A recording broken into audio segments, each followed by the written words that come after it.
ఆంధ్రప్రదేశ్ ప్రభుత్వంలో ఆంధ్రజ్యోతి యజమాని మాట నెరవేరడం లేదా? వేమూరి రాధాకృష్ణ ఆశించినట్టుగా జరగడం లేదా? గతంలో ఆయన ఆడింది ఆట, పాడింది పాటగా సాగినటువంటి పరిస్థితి ఇప్పుడు కనిపించడం లేదా? ఎందుకు ఇలా జరుగుతుంది? ఇదొక కీలకమైనటువంటి ఆసక్తికరమైనటువంటి ప్రశ్న.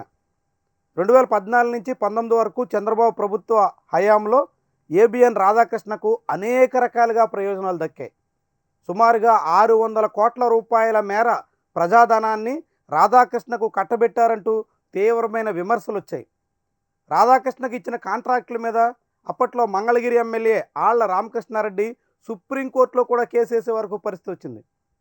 కట్ చేస్తే 2024లో మరోసారి చంద్రబాబు ప్రభుత్వం అధికారంలోకి వచ్చిన తర్వాత రాధాకృష్ణకి అలాంటి పరిస్థితి కనిపించట్లేదు.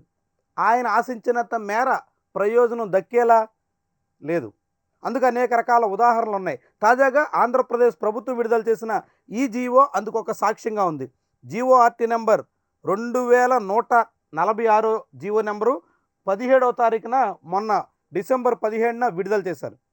ఈ జీవో ప్రకారంగా చూస్తే రాష్ట్రంలో ముఖ్యమంత్రి కానీ ఇతర వివిఐపీల అధికారిక కార్యక్రమాలు కానీ లైవ్ కవరేజ్ వ్యవహారాన్ని హైదరాబాదుకు సంబంధించినటువంటి సాయికామ్ డిజిటల్ బ్రాడ్కాస్టింగ్ ప్రైవేట్ లిమిటెడ్ అనేటువంటి ఒక సంస్థకు అధికారికంగా కట్టబెట్టారు. సరిగ్గా ఇదే లైవ్ కవరేజ్ విషయాల్లో అప్పట్లో ఏబిఎన్ ఆంధ్రజ్యోతికి నిబంధనలు ఉల్లంఘించి కట్టబెట్టారన్నది అప్పట్లో మంగళగిరి ఆర్కే అభ్యంతరం. ఇప్పుడు సాయికామ్ డిజిటల్ కార్పొరేషన్ అనేటువంటి సంస్థకి కట్టబెట్టారు అని మళ్ళీ విమర్శలు వస్తున్నాయి. సరిగ్గా ఇదే సంస్థ యువగళం పేరుతో నారా లోకేష్, ప్రస్తుతం విద్యాశాఖ మంత్రిగా ఉన్న తెలుగుదేశం పార్టీ ప్రధాన కార్యదర్శి నారా లోకేష్ చేపట్టిన పాదయాత్ర లైవ్ కవరేజ్ వ్యవహారాలు చూసింది.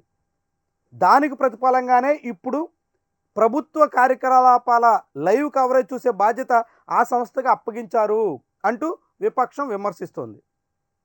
కానీ ఈ లైవ్ కవరేజ్ విషయాల కోసం చాలామంది ప్రయత్నం చేశారు. ఏబిఎన్ ఆంధ్రజ్యోతి మళ్ళీ తమకే లైవ్ కవరేజ్ దక్కుతుందని చాలా ధీమాగా కనిపించింది. 2014 నుంచి 24 వరకు అటు అసెంబ్లీ కవరేజు, ఇటు బయట చంద్రబాబు సహా ఇతర వివిఐపీల కవరేజులు అన్నీ ఏబిఎన్ ఆంధ్రజ్యోతి పరిధిలోనే ఉండేది. ఇప్పుడు కూడా మళ్ళీ అలాంటి అవకాశం వస్తుందని ఆశిస్తే అందుకు భిన్నమైనటువంటి పరిస్థితి ఏర్పడింది. అదే సమయంలో మహా టీవీ యజమాని ప్రస్తుతం జనసేన పార్టీకి సంబంధించినటువంటి లైవ్ కవరేజ్ వ్యవహారాలు చూస్తున్నారు.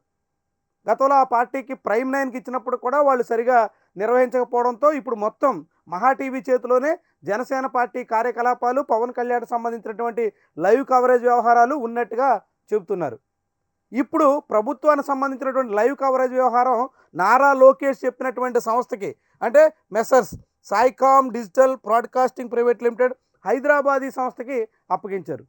ఇది రాధాకృష్ణకి ఆగ్రహం తెప్పించే చర్యగా చూడాల్సి ఉంటుందా? రాధాకృష్ణ దీని మీద ఎలా స్పందిస్తారు? ఘాటుగా రియాక్ట్ అయ్యే అవకాశం ఉంటుందా?